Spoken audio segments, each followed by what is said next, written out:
Hello and welcome to Phase 101. I'm Brandon Farrow, and today we're going to be discussing just briefly the indirect wake-induced lucid dreaming method. Throughout my guide, I talk about both the indirect and the direct method, but I definitely would recommend beginning with the indirect method because it offers quick results, especially for beginner practitioners. The gist of this method involves awakening approximately 5 hours after falling asleep, attempting a separation technique. If this does not lead to a spontaneous lucid dream, immediately begin cycling indirect techniques. If successful with your indirect techniques, you will begin the transitional stage, and then this will lead to a separation into a lucid dream. Wake-induced lucid dreams are where you go to sleep with the intention to remain aware and experience a transition from an awakened state to a dream state without actually breaking consciousness. Going to sleep while remaining aware is achieved by performing a cycle of what are called indirect techniques. Indirect techniques, simply put, are mantras. They're conscious actions or mantras performed upon awakening from sleep, and they're used to help the mind stay aware as one falls asleep and the dream wakefulness barrier is encroached upon. So just like one would use a mantra to aid in concentration while meditating, it's the same thing for lucid dreaming. And in this specific method, you're pretty much just going back to sleep while meditating using a mantra to aid in concentration. Indirect techniques are imagined movements.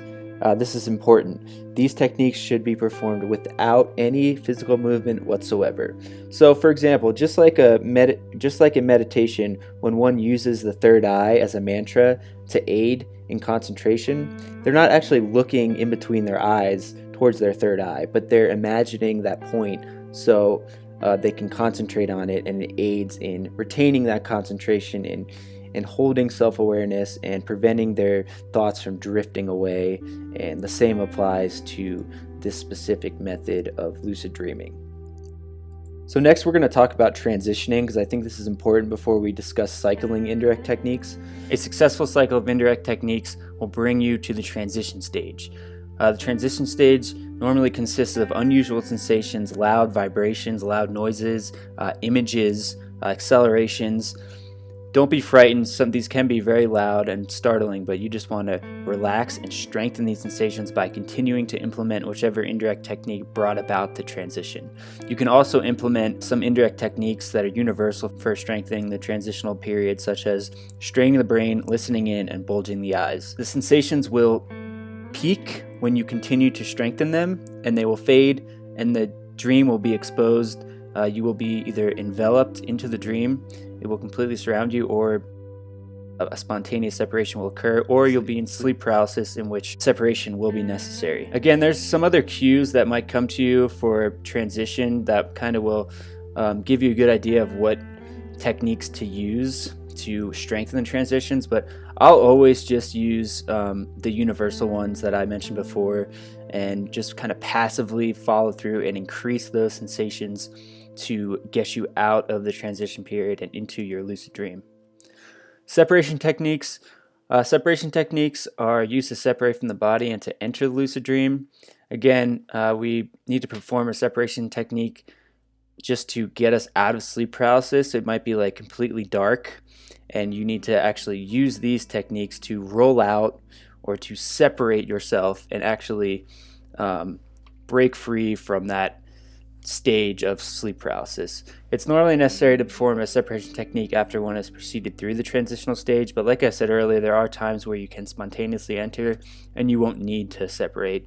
The separation techniques are similar to that of the indirect techniques.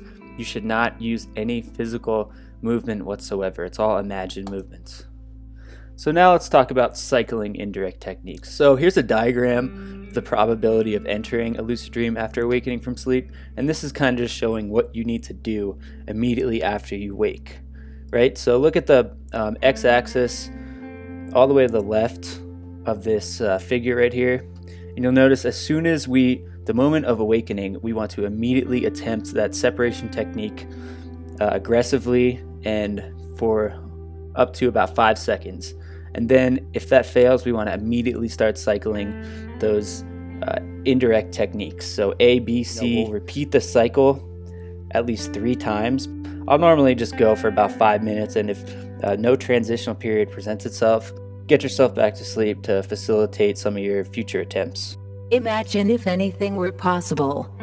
What if you could relive any moment of your life or create any object once owned or desired? What if you could bring back deceased relatives or friends? What if you could revisit old homes that no longer exist or faraway places that could never be reached?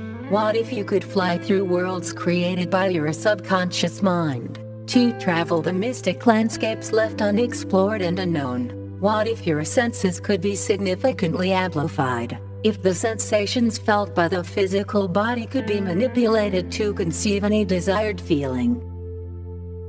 The possibilities are infinite and only limited through the boundaries of the imagination. Anyone has the potential to turn these ideas into reality, and these experiences will change your life forever. The power is within your reach.